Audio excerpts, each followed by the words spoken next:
Des étudiants ont manifesté ce matin au conseil départemental leur opposition à la suppression annoncée des bourses pour la rentrée 2024.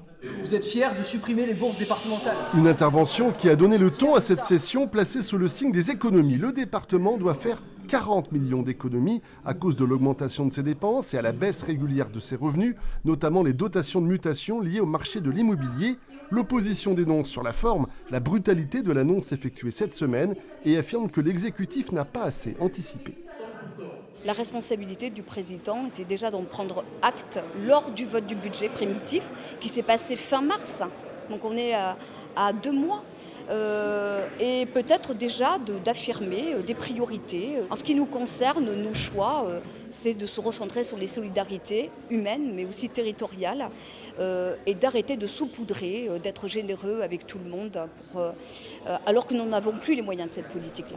La principale mesure votée cet après-midi concerne la suspension pour 6 mois au moins de l'aide aux tiers, en clair aux communes, pas pour les projets déjà lancés, mais pour ceux qui devaient être présentés prochainement.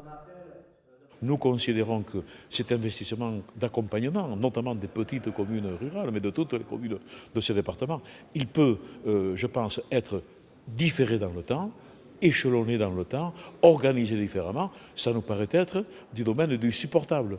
Et s'il y a des situations vraiment qui demandent d'être regardées, nous le regarderons. Quant au financement de la LGV, de la déviation d'Oloron ou des échangeurs autoroutiers, ils seront observés avec beaucoup d'attention et de rigueur, tout comme les futurs investissements dans les stations de ski bernaises.